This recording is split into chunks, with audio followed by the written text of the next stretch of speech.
ভাগবত হলো একজন ব্যাসপীঠে হরি কথামৃত বলবেন আর সকলে শ্রবণ করবে, এরই নাম ভাগবত।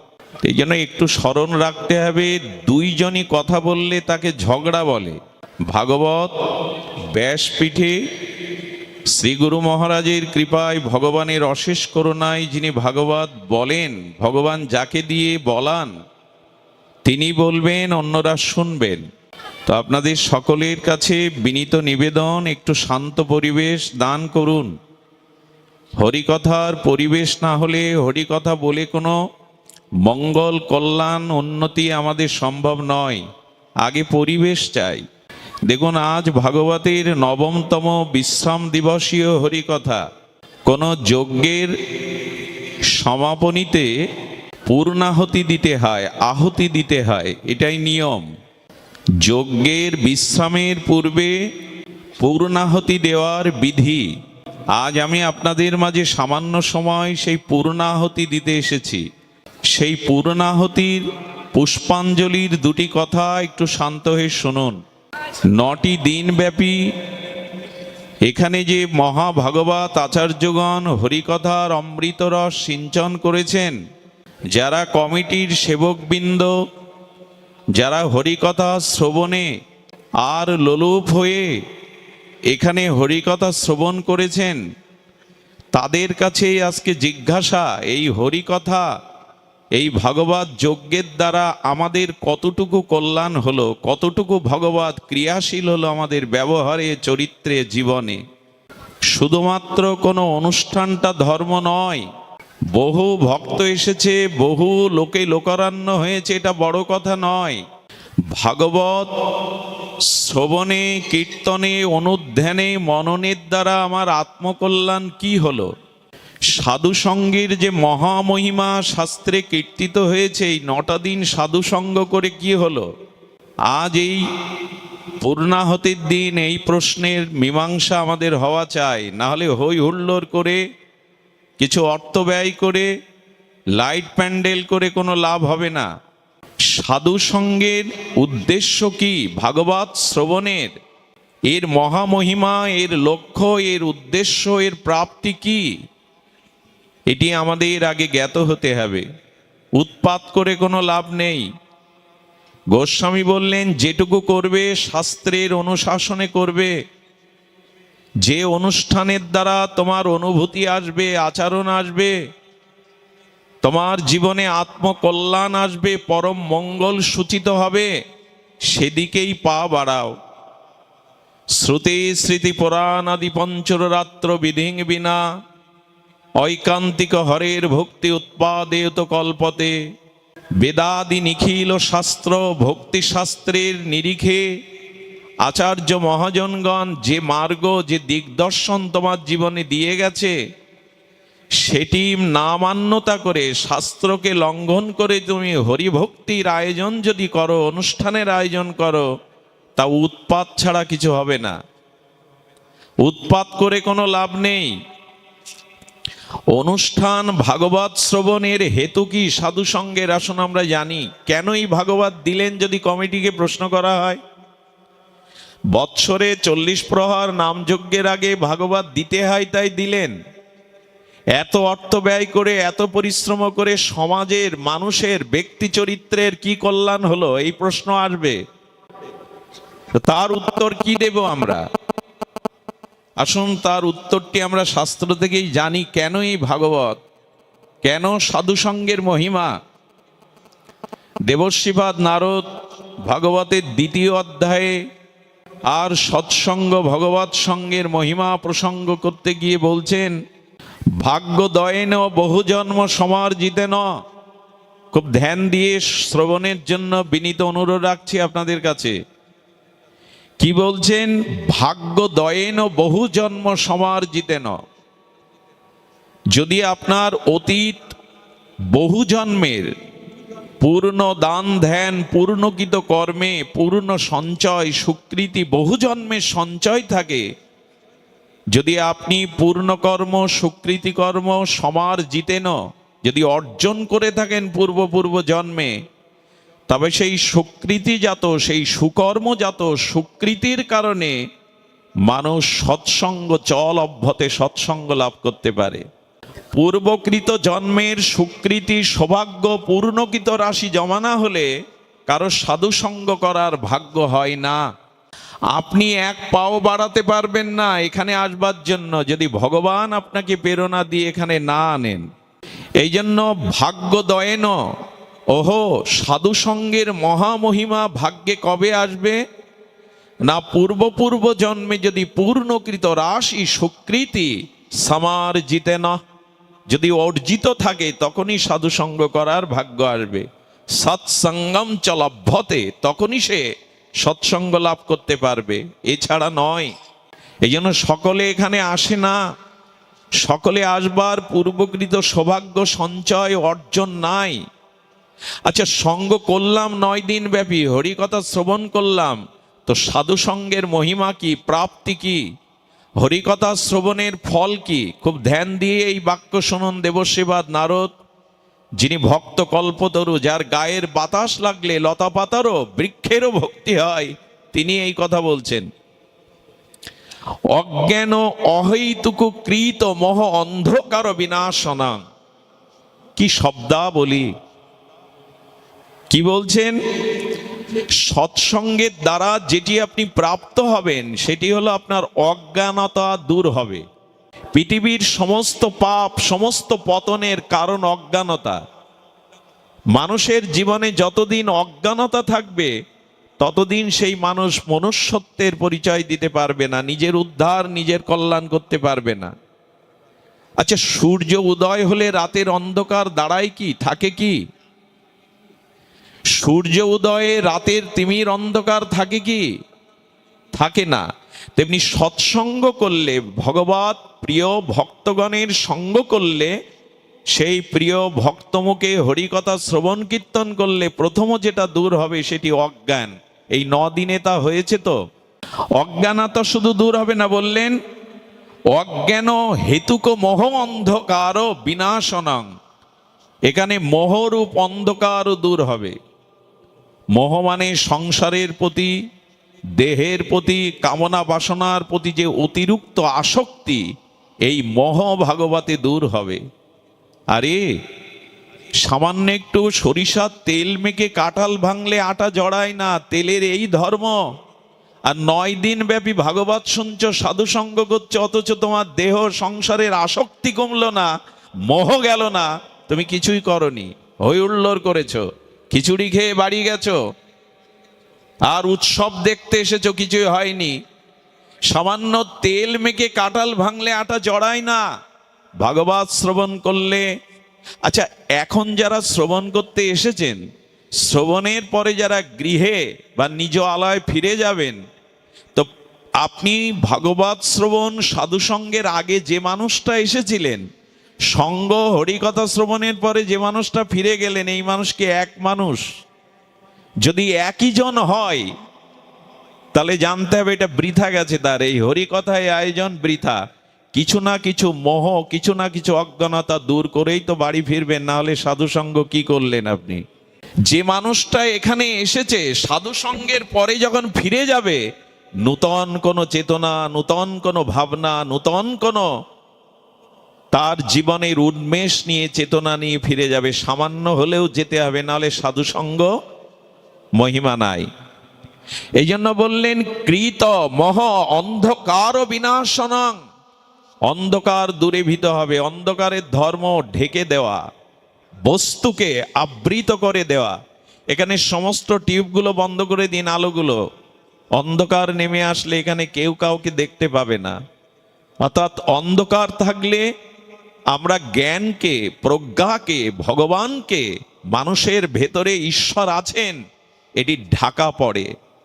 যতদিন অন্ধকার অজ্ঞানতা আছে ততদিন স্বরূপ জাগবে না। সবার মধ্যে ঈশ্বর আছেন, আমার হৃদয়ে বসে আছেন।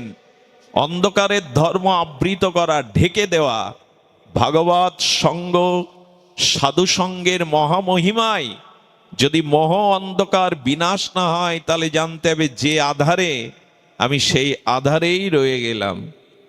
নাসং বিধায়া তদ্বয়েত বিবেক। আর সাধু সঙ্গের সর্বশ্রেষ্ঠ ফল, যেটা আগেগুলো বললাম, মোহ দূর হওয়া, অজ্ঞান দূর হওয়া, অন্ধকার দূর হওয়া, এগুলো কাঁচা ফল। সৎসঙ্গ হরিকথার পরিপক্ক রসালো ফল হলো বিবেক জাগবে। যদি বিবেক না জাগে তবে আপনি সঙ্গ করেননি। পাঠক শুধু মুখস্থ করে অর্থ যশ খ্যাতির জন্য আমার মতো এখানে এসে বসেছে, তার ভেতরে না আছে ভগবত আরাধনা, না আছে শাস্ত্রের ভজন উপলব্ধি। এক অন্ধ আর এক অন্ধকে পথ দেখাতে পারে না। যাদের জীবনে ভাগবত, লোককল্যাণ, জীবকল্যাণ, ভগবত প্রাপ্তির জন্য না হয়ে পাণ্ডিত্য ফলানোর জন্য, যশ, অর্থ, খ্যাতি, বিজ্ঞাপন নিজের প্রচারের জন্য হয়, সেই পাঠকের মুখে ভাগবত শ্রবণ করা আর দুগ্ধ, সর্বশ্রেষ্ঠ দুগ্ধ পান করা দুটোই সমান। অবৈষ্ণব মুখোদ গিরিনাং পুতা হরি কথামৃতম শ্রবণাং নৈব কর্তব্যং যত সর্বশ্রেষ্ঠ দুগ্ধপয়। বিষ্ণু পুরাণ বলেছেন, এক বাটি গোদুগ্ধ, খাঁটি গোদুগ্ধ, এটি পান করলে আপনার পুষ্টিতা পাবেন, তুষ্টিও হবে, শরীর পুষ্টি হবে।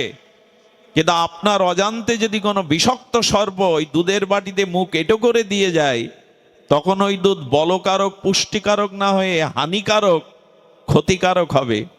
আমার মতো যারা অর্থ, যশ, নিজের বিজ্ঞাপন প্রচারের জন্য শাস্ত্র মুখস্থ করে এই ব্যাসপীঠে বসে মানুষকে ভোলায়, কথা শব্দ মালা গলিয়ে, তাদের দ্বারা আই যাই হোক মানুষের আত্মকল্যাণ, ভগবত ভক্তি হবে না, না নিজের না যাদের শোনাচ্ছে তাদের। এই জন্য বললেন তার মুখেই শ্রবণ করো। পাঠক দরকার নয়, দিনে সবাইকে ডাকলাম। কার মধ্যে ভাগবতের গুণাবলী আছে বলবার মতো এ বোধ আমাদের নাই। কার শ্রীমুখেই ভাগবত শুনতে হয়, কার মুখের ভাগবত জীবের আত্মকল্যাণ হয়, আত্মশুদ্ধি হয়, চরিত্র গঠন হয়, এটা না জেনে পাঠ 10 দিন 15 দিন দিতে হবে। ডাকো, যাকে পাওয়া যাচ্ছে তাকে ডাকো। এটি ভাগবত নয়, এটি ভাগবত নয়। আগে আমাদের বিচার আসতে হবে, আমাদের ভিতরে বিচার থাকতে হবে। কার শ্রীমুখে হরিকথা শাস্ত্র শুনতে বলেছেন? আমার মতো মাদিসের বিষয় অন্ধ জীবের মুখে নয়। এটাতে আপনাদের কোনো ক্রিয়া হবে না, সর্বশ্রেষ্ঠ দুগ্ধ পানের মতো প্রতিক্রিয়া হবে। এই জন্য শুদ্ধ ভক্ত, শুদ্ধ সাধুসঙ্গ, শুদ্ধ হরিকথা, শুদ্ধটা আগে জুড়ে দিতে হবে। মাস্টার, ডাক্তার, ইঞ্জিনিয়ার এটা শুধু হলে হবে না, ওর আগে সৎ ডাক্তার, সৎ মাস্টার, এই সৎ শব্দ জুড়ে দিতে হবে। এই জন্য সঙ্গ হই হুল্লোড় করে করেও বা যদি আত্মজ্ঞান না হয়, তো বললাম যে মানুষটা এসেছিলেন শুনতে, সাধু সঙ্গ হরিকথা শ্রবণের পর ফিরে গেলেন, অন্য মানুষ যদি না হতে পারেন, সাধু সঙ্গ হরিকথা বিফলে গেছে। না সং বিদায় তদ্দয়ে তো বিবেক। সাধু সঙ্গতে বিবেক জাগবে। বিবেক কাকে বলে? সৎ এবং অসৎ এইটি যিনি নির্ণয় করে সৎটাকেই গ্রহণ করবেন, কর্তব্য এবং অকর্তব্যকে তত্ত্বত জেনে যিনি অকর্তব্য ত্যাগ করে কর্তব্যটাকে গ্রহণ করবেন, এরই নাম বিবেক। বিবেক জাগে আমাদের, বিবেক জাগে হরিকথা শুনে। আমার ব্যক্তি পরিচয়ের দিকে তাকান তো, আমি বাড়িতে, আমার গৃহে, আমার প্রতিবেশী, আমার বাড়ির লোকদের সাথে আমি কি ব্যবহার করি? আমার মনের অন্তর্রাজ্যের খবর আমি ছাড়া কেউ জানে না। সেখানে কোনো সংশোধন হয়েছে তো? সেখানে কোনো সংস্কার হয়েছে তো? আরে বাইরের সাবান, সোডা, ডিটারজেন্ট দিয়ে ময়লা কাপড় পরিষ্কার করা যায়, আর এত সাধুসঙ্গ, এত হরিকথাতে মনের ময়লা দূর হলো না, হিংসা কামক্রোধ দূর হলো না, তা হলোটা কি? এই প্রশ্ন আজ আপনাদের কাছে আমার। আজকে তো পুষ্পাঞ্জলি দেওয়ার দিন, পূর্ণাহতি দেওয়ার দিন। পূর্ণাহতিতে হোমযজ্ঞে দেখবে একটা ফল দিয়ে দেয়। ফলটা হলো কি এই 9 দিনে, সেটাই জানতে হবে আমাদের। সুধীজন, বিবেক যদি না জাগে তবে জানবেন সাধুসঙ্গ হয়নি। অগ্নিতে হাত দেবেন, তাপ লাগবে না। জলে নামবেন, শীতলতা পাবেন না। ভাগবত শ্রবণ করবেন, সাধুসঙ্গ করবেন, বিবেক জাগবে না, এটি যথার্থ নয়। সাধুসঙ্গে বিবেক জাগবেই। বিবেক যদি না জাগে, এই বিবেক জাগাটা কি একটু অপূর্ব কথা, একটু ধ্যান দিয়ে শুনুন। আপনাদের মনে আছে এই বিবেক যদি না জাগে কি হয়? লক্ষ্য করুন, হনুমান সহ, যুবরাজ অঙ্গদ সহ, জাম্ববান সুগ্রীব সহ রামচন্দ্রের কাছে আদেশ আশীর্বাদ নিয়ে বেরিয়েছে সীতার অন্বেষণে। করেন না, কারণ প্রেম না থাকলে ভগবান সামনে এলেও দুর্যোধনের মতো কাজ হবে না। প্রেম চাই, এই জন্য প্রেম ভক্তির প্রয়োজন। এই জন্য রামচন্দ্র বলছে তোমরা প্রেম খুঁজে বেড়াও, ভক্তিকে খুঁজে বেড়াও, কারণ ভক্তি তোমাদের কাছে, শান্তি তোমাদের কাছে এসেছেন কেন? ওই শান্তির জন্যই তো, ওই ভক্তি, কারণ প্রেম পেলেই তো সব পাওয়া হয়। তো এই খোঁজ করতে যারা বেরিয়েছেন সবাই কি শান্তিরূপ সীতার কাছে, ভক্তিরূপ সীতার কাছে পৌঁছাতে পেরেছিল? সবাই সীতার অন্বেষণ পেয়েছিল, খোঁজ পেয়েছিল? কে পেয়েছিল? ভক্তরাজ হনুমান। এখানে এই রহস্যটা জানা দরকার। ভগবানও নির্দেশ দিলেন, যাও আমার স্বরূপবৃত্তি শান্তিরূপ ভক্তিরূপ সীতাকে অন্বেষণ করো। আচ্ছা, অন্বেষণ করতে গিয়ে সমুদ্রের তীরে দাঁড়িয়েল এই বানর সেনা, সুগ্রীবাদী, জাম্ববানাদি কোথায় দাঁড়িয়েছে? সমুদ্রের এপারে। সীতা কোথায়? ওই পারে। খুব মার্মিক কথা, এ কথা হৃদয়ে নিলে এক পা এগিয়ে যেতে পারবেন, নিশ্চিত এগিয়ে যেতে পারবেন। তবে শ্রদ্ধার সহিত শুনতে হবে, অটুট বিশ্বাস নিয়ে শুনতে হবে এই তত্ত্ব। ওই পারে 400 ক্রোশ ওই সমুদ্রের সীমা। সম্পাতি বলে দিয়েছেন, সম্পাতি মানে পাখি। মানুষের দৃষ্টির থেকে পাখির দৃষ্টি বহু দূরে যায়। একটা গৃধ শগুন 20 কিলোমিটার ওপর থেকে বুঝতে পারে কোথায় মরা পড়ে আছে। আপনি 20 কিলোমিটার জিনিস দেখতে পাবেন। ওদের দৃষ্টিশক্তি প্রখর। যেমন সারমেয় কুকুরের শ্রবণ শক্তি খুব প্রকার। 1 কিলোমিটার দূরে কোনো একটা সংকেত পেলে মাটির তলে ওরা নড়ে ওঠে। ওদের শ্রবণ শক্তিটি প্রকার, পাখির দৃষ্টিশক্তিটি অত্যন্ত প্রকার। তো সম্পানি বলে দিয়েছেন 400 ক্রোশ সমুদ্রের এরিয়া পার হয়ে অশোক কাননে মা সীতা ওইখানে আছে। এখন সমুদ্রের এপারে আর ভক্তি হলো ওপারে। ঠিক আমাদের অবস্থা তাই।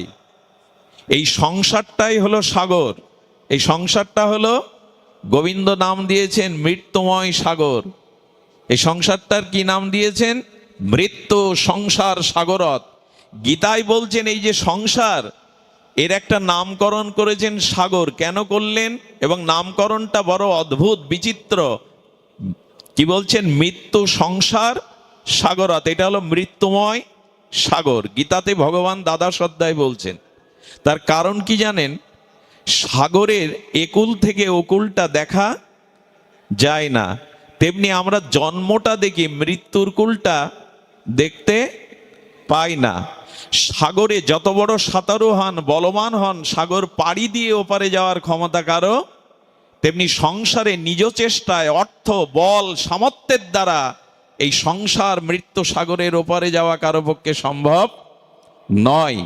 দ্বিতীয়ত, সাগরের নোনা জল পান করে কারো তৃষ্ণা নিবারণ হয় না, বরঞ্চ তৃষ্ণা আরো বেড়ে যায়।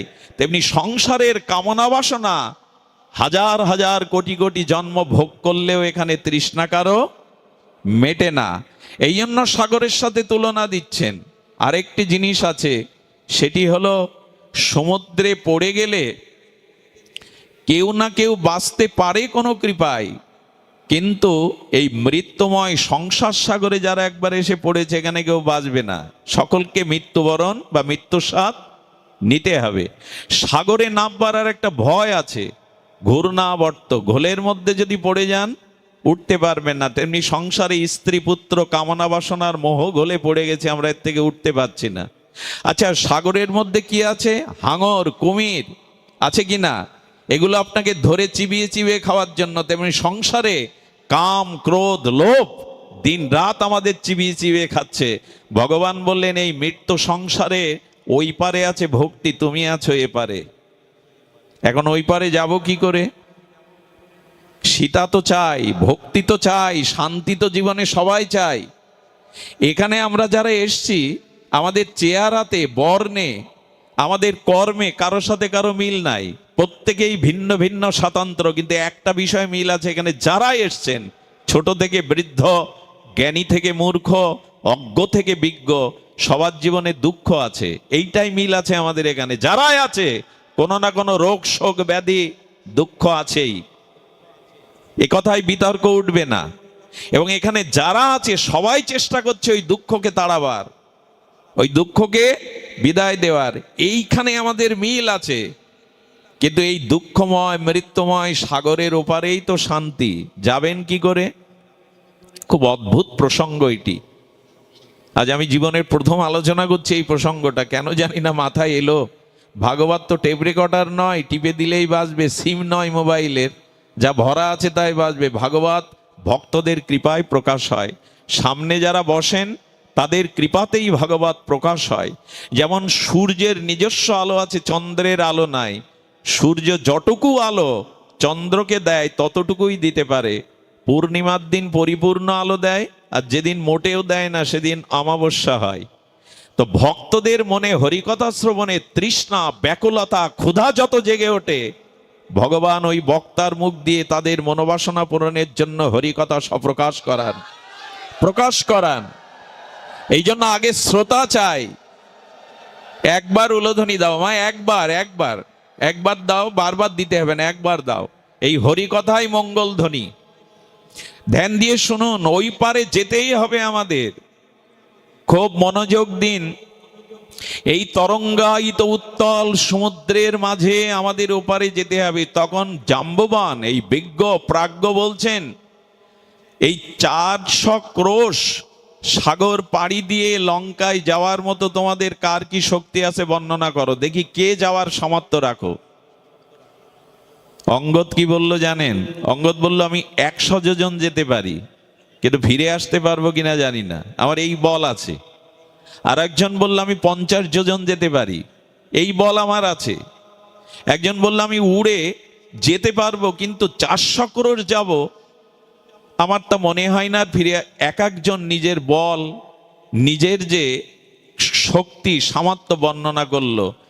সবার পিছনে একজন মুখ নিচু করে দাঁড়িয়ে আছেন, তিনি হনুমান। উনি নিজের বলের কথা, সামর্থ্যের কথা বলছেন না, খুব সাংকেতিক কথা, খুব মহিমাপূর্ণ কথা। যতদিন আপনি এই সংসারে নিজের বল, নিজের ক্ষমতা, নিজের পাণ্ডিত্য, এই অভিমান থাকবে, ততদিন ওই পারে যাওয়ার ক্ষমতা নেই আপনার।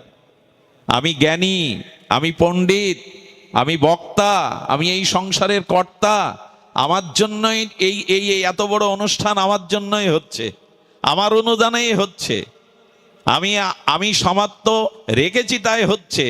এই অভিমান, নিজের বল যাদের মধ্যে গর্ব অহংকার আছে, তারা এপারেই থাকবে, ভক্তির ওপারে যাওয়ার তাদের কোনো যোগ্যতায় আসেনি, আসবেও না। অভিমান যতদিন আছে, অহংকার যতদিন আছে, বিদ্যা, বল, পাণ্ডিত্য, উচ্চকুল, ক্ষমতা, ততদিন ওই পারে যাওয়া যাবে না, এই পারেই পড়ে থাকতে হবে। শান্তির খোঁজ, ভক্তির খোঁজ পাওয়া যাবে না। রাধে রাধে, কৃপা করুন। রাধে রাধে, জয় শ্রী রাধে। বাবা বাবা আমার দিকে তাকাও, বাবা কৃপা করো, কৃপা করো। সুধীজন একটু ধ্যান দিন। আচ্ছা, সাগরে, নদীতে, পুকুরে সাঁতার জানান লোক যদি যায় ভাসতে, কি হয় পরিণতি? একটু কথা বলতে হবে, কি হয়? সাঁতার জানে না, নদীতে সাগরে নেমেছে, পুকুরে নেমেছে, কি হয় পরিণতি? ডুবে মরে। কিন্তু ডুবে মরার পর ওই মানুষটা ডুবে থাকে না, ভাসে। কি অদ্ভুত কাণ্ড দেখুন, জ্যান্ত মানুষ ডুবে মরে, কিন্তু মরা, এর কারণ কি? জ্যান্ত মানুষটা ডুবে মরে, কিন্তু যখনই মরে গেল তখন দেখবেন উঠছে তরঙ্গে ভাসতে ভাসতে কুলে চলে যায়। ভাগবত কি বলেন জানেন? যতদিন অহংকার জীবিত থাকবে ততদিন তুমি ডুবে যাবে এই সংসার সাগরে। অহংকার যেদিন মরে যাবে সেদিন ভাসতে ভাসতে ওই পারে যেতে পারবে, ওই কুলে যেতে পারবে। কোন বিষয়ের যদি ক্ষুদ্র অভিমান তোমার থাকে, অহংকার থাকে, তাহলে ওপারে যাওয়া হবে না। এরা সব নিজের বলের কথা বলছে, আমি এতটা যেতে পারি, আমার এতটা শক্তি আছে, আমার এতটা বল আছে, যেতে পারি। একজন কেবল নিজের বলের গর্ব না করে আড়ালে বসে মন খারাপ করে চিন্তা করছে কি করে মার কাছে পৌঁছাবো, তিনি হনুমান। অথচ এই হনুমানকে, হনুমান হলো ভগবান শঙ্কর, শিব, ঈশতত্ত্ব ভগবান শঙ্কর প্রভুর সেবার জন্য হনুমান রূপে এসেছিলেন। অতুল বলধাম, গোস্বামী বলছেন অতুল বলধাম। সেটা বলের ব্যাখ্যা দেই। সমগ্র চতুর্দশ ভুবনের মানুষের বাহুতে যে বল আছে, মানে পৃথিবীতে যদি 800 কোটি মানুষ থাকে বা 850 কোটি, তাদের বাহুতে যে বল আছে তার থেকে 1000 গুণ বল বেশি দেবরাজ ইন্দ্রের বাহুতে। আর দেবরাজ ইন্দ্রের বাহুতে যে বল আছে তার থেকে কয়েক হাজার বেশি বল হলো হনুমানের বাহুতে। হনুমানের বাহুতে যে বল আছে তার থেকে কয়েক লক্ষ গুণ বল বেশি বলরামের একটা আঙুলে, বলদেবের। আর বলদেবের আঙুলে যে বল আছে তার থেকে কোটি কোটি বল গোবিন্দের মুখের একটা হাসিতে, শ্রী গোবিন্দের বদনের একটা হাসিতে। আর গোবিন্দের বদনে যে হাসি তার থেকে কোটি গুণ বল আছে রাধারানীর করুণা দৃষ্টির মধ্যে। জয় রাধে। রাধারানী দৃষ্টি দিলেই আর প্রেম পেতে বাকি থাকে না। তো হনুমানজি একবার বলেছি, একবার দাও, অনেকেই শুনতেও পায় না। জয় রাধে। কৃপা করো, কৃপা করো। অবশ্য মাঝে মাঝে উলুধ্বনির প্রয়োজন আছে, আমাদের নিদ্রা আসে, অলসতা আসে, একটু ধ্বনি দিলে জেগে ওঠে। কারণ আমাদের অনেক জন্মে এইসব অভ্যাস নাই, যেন ঘুম আসে, অলসতা আসে। জেগে থাকুন, একদিন যে ঘুমাবেন ওই ঘুম আর ভাঙবে না। ডেকে ডেকে ঘুম ভাঙাতে কেউ পারবে না। সোতে সোতে কেয়া করো ভাই, ওঠো জাগো ভজ মোরার, এই সাদিন আয়েগা লম্বা পানা হিপাসার। তুলসীদাস গোস্বামী বলছেন আজ ঘুমাবে কেন এখানে, আজ জেগে হরিকথা শোনো। একদিন ঘুম আসছে, যে ঘুম আর কেউ ভাঙাতে পারবে না। সেদিন আর লম্বা পাটা ভাস করেও শুতে পারবে না, এপাশ ওপাশ করেও শুতে পারবে না। আজ কেন ঘুমাচ্ছ? জেগে থাকুন। সুধীজন, যে কথা বলছিলাম, হনুমান হলেন অতুলিত বলধাম, জ্ঞানী মধ্যে অগ্রগণ্য। হনুমানের মতো জ্ঞান জগতে বিরল। সাক্ষাৎ শঙ্কর, শিবের অবতার। তিনি বসে বসে চিন্তা করছেন মায়ের কাছে কি করে পৌঁছাবো ভক্তির কাছে। উনি কিন্তু একবারও নিজের বলের কথা বলছেন না। জাম্ববান প্রাজ্ঞ জ্ঞানী গিয়ে বলছেন হনুমান তুমি চুপচাপ বসে আছো কেন? সবাই তো নিজের বলের কথা, নিজের ক্ষমতার কথা বলল। হনুমান হাত জোর করে বললেন আমার তো নিজের কোনো বলই নেই, তো আমি কি বলবো, এই জন্য চুপ হয়ে আছি। এই হলো ভক্তের। কারা ওপারে যায়, কারা ভক্তির কাছে পৌঁছাতে পারে, কারা শান্তির কাছে পৌঁছাতে পারে এই মৃত্যুময় সংসারের ওপারে। এই দেখুন হনুমানের কথা, ভগবান শিব হয়ে এসছেন, অতুলিত বলধাম, জ্ঞানী মধ্যে অগ্রগণ্য। তিনি বললেন আমার নিজস্ব কোনো বলই নেই, তো আমি কি বলবো আপনাকে।